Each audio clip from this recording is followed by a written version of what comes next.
Olá, queridos irmãos, a paz do Senhor Jesus Cristo seja com todos vocês. Hoje nós vamos para mais um vídeo da nossa lição de número 9. Já pega a sua revistinha, a sua Bíblia, para que nós possamos dar início aos nossos estudos. Hoje a lição vai falar a respeito da oração não mecânica, mas consciente. Olha só. Oração não mecânica, mas consciente. E hoje nós vamos aprender a respeito da oração e também do jejum. Diz assim no texto bíblico base, que está em Mateus, capítulo de número 6, do versículo 5 ao 18. Diz assim: E quando orares, não seja como os hipócritas, pois se comprazem em orar em pé, nas sinagogas e nas esquinas das ruas, para serem vistos pelos homens. Em verdade vos digo que já receberam o seu galardão. Mas tu, quando orares, entra no teu aposento e, fechando a tua porta, ora a teu pai, que vê o que está em oculto, e teu pai, que vê o que está em oculto, te recompensará. E orando, não useis de vãs repetições como os gentios, que pensam que, por muito falarem, serão ouvidos. Não vos assemelheis, pois, a eles, porque vosso Pai sabe o que vos é necessário antes de vós no pedirdes. Portanto, vós orareis assim: Pai nosso que estás nos céus, santificado seja o teu nome. Venha o teu reino, seja feita a tua vontade, tanto na terra como no céu. O pão nosso de cada dia dai-nos hoje. Perdoa-nos as nossas dívidas, assim como nós perdoamos aos nossos devedores. E não nos induzas à tentação, mas livra-nos do mal, porque teu é o reino, e o poder e a glória para sempre. Amém. Porque se perdoardes aos homens as suas ofensas, também vosso Pai Celestial vos perdoará a vós. Se, porém, não perdoardes aos homens as suas ofensas, também vosso Pai vos não perdoará as vossas ofensas. E quando jejuardes, não vos mostreis contristados como os hipócritas, porque desfiguram o rosto para que aos homens pareça que jejuam. Em verdade vos digo que já receberam o seu galardão. Porém tu, quando jejuares, unge a cabeça e lava o rosto, para não pareceres aos homens que jejuas, mas sim a teu Pai que está em oculto, e teu Pai que vê o que está em oculto te recompensará. E na meditação diz assim: E buscar-me-eis e me acharei quando me buscardes de todo o vosso coração. Está em Jeremias, capítulo 29, versículo 13.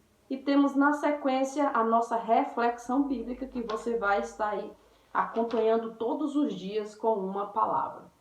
Meus irmãos, então, na introdução, no comentário na introdução, eu vou ler rapidamente, porque é só um resumo, isso você vai fazer na sua casa, dia após dia, vai ver os vídeos, vai fazer as atividades, e você vai poder aí, então, aprender cada vez mais. Diz assim como é possível dar esmolas, como nós vimos na aula passada, pelas motivações erradas, é possível orar e jejuar dominado por motivações erradas.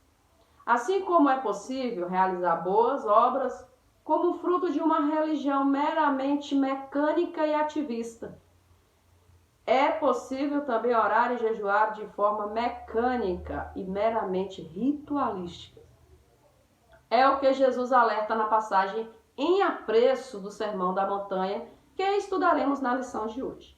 Nela, Cristo ensina que a oração é, na verdade, uma conversa com o Pai Celestial. E apresenta um modelo de oração para inspirar os seus discípulos a orarem de forma correta, na chamada oração do Pai Nosso. Encontramos, resumidamente, tudo aquilo que deve haver em uma oração. E Jesus ainda ensina aos seus discípulos sobre como deve se dar o momento de oração. Aprendemos a orar com Jesus. Vamos ver na sequência qual é a oração que Jesus tanto falava para os seus discípulos e para aquela multidão. Tópico 1 diz assim: a oração é uma conversa com o Pai. Tópico 1.1, a falsa oração, uma forma de aparentar piedade. Então, Jesus inicia sua exposição sobre o assunto, tema da oração, condenando mais uma vez a ostentação. Como Jesus condenava a ostentação, e nós vimos isso na aula passada, a ostentação piedosa sobre dar esmolas, Jesus também condena a ostentação piedosa no sentido de orar e jejuar. Na oração, Jesus diz ainda, na sequência, que os fariseus, eles realizavam aquelas orações nas sinagogas e nas ruas, né? Tudo isso para serem vistos pelos homens. Você pode ver aqui no texto, está em Mateus capítulo 6, versículo 5. Tudo isso eles faziam para serem vistos pelos homens. Assim como no caso que nós vimos de dar esmola. Não para que o nome do Senhor fosse glorificado. Não porque Deus queria assim e agradava o coração de Deus e eles amavam o seu próximo. Não, isso eles faziam como algo que viesse agradar o coração deles, de forma que eles pudessem chamar a atenção das pessoas, né? Que os aplausos e as admirações tinham que ceder. Então, não é diferente na questão da oração. Tópico 1.2 diz assim: a oração deve ser um momento particular de intimidade com Deus. Jesus nunca condenou a oração coletiva, no templo ou nas casas. Não reprovou, mas ele reprovou as orações públicas nas sinagogas e nas ruas com o objetivo exibicionista. É o que nós estamos dizendo. Não é que Jesus era contra as pessoas se reunirem nas casas, nas ruas ou até mesmo nas sinagogas, porque o texto aqui na sequência vai dizer que era de costume o próprio Jesus participar das orações coletivas, né? Quantas vezes Jesus esteve nas sinagogas? Quantas vezes diz aqui a revista que Jesus chamava os seus discípulos, Pedro, Tiago e João, né? E que chamasse aqueles homens que estavam do lado dele para orar com ele. Então, quando Jesus pede um momento de particularidade aqui, não é que ele é contra a oração coletiva. Que seja feita a oração de forma coletiva, de reuniões nas sinagogas, ou no grupo de irmãos, nas casas, nos lares, né? Na família. Isso é muito importante, essas reuniões, igual agora mesmo, está a família reunida, ali fazendo culto no lar, fazendo as suas orações. Isso é de extrema importância. O que nós temos que aprender é que nós temos que tirar um momento de particularidade com o Pai. Nós temos que tirar um momento de intimidade, né? Jesus, ele chamava seus discípulos, ele orava, ele ia para a sinagoga, ali ele até pregava, ali ele até curava os enfermos, mas ele tinha o seu momento particular com o Pai.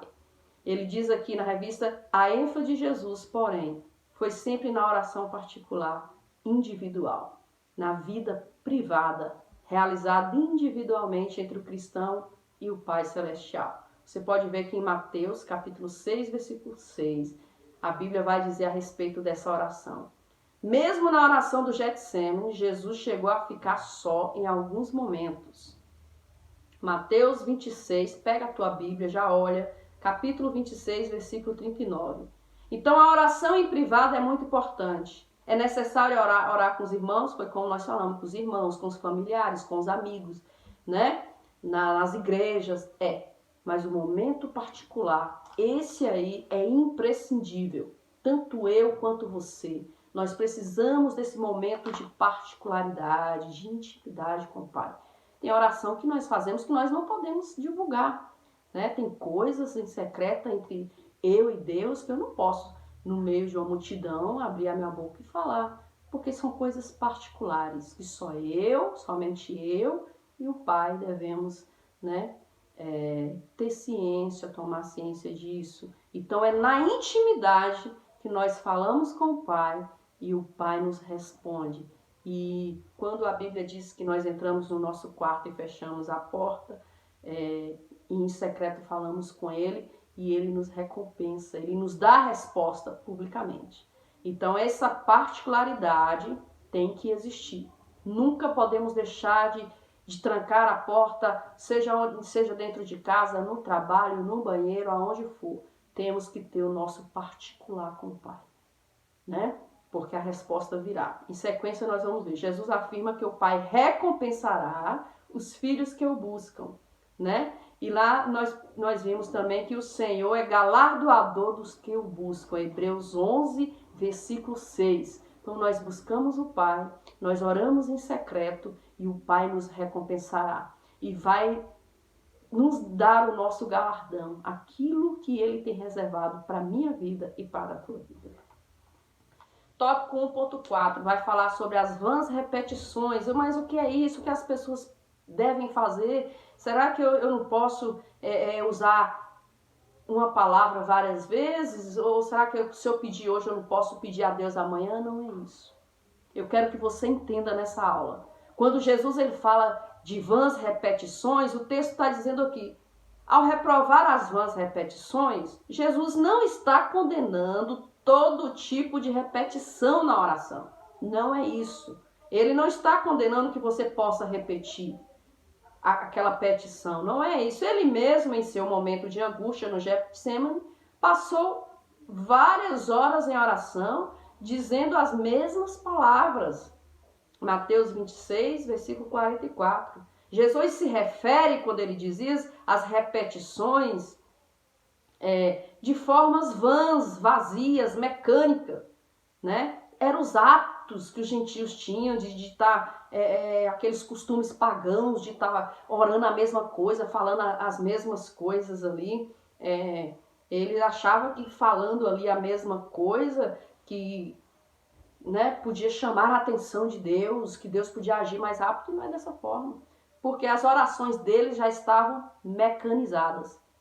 Já estava uma oração aprendida. Todo dia era a mesma oração. Eu digo isso porque eu tenho testemunho também.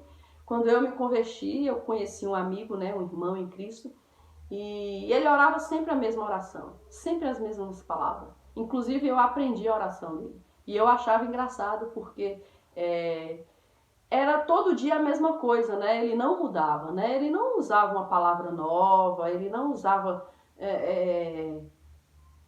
um vocabulário novo para conversar com Deus de forma assim espontânea, de forma consciente, natural, né? Era aquela coisa realmente mecanizada, né? Então, quando eu leio isso aqui, eu me lembro desse episódio. Se alguém pedisse para eu fazer a oração dele, eu já sabia até as palavras que ele usava, porque eu aprendi a oração do irmão, porque era uma oração mecanizada.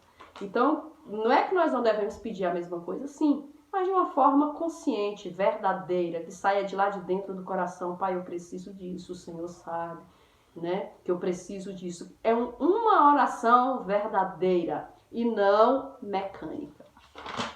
Vamos seguindo.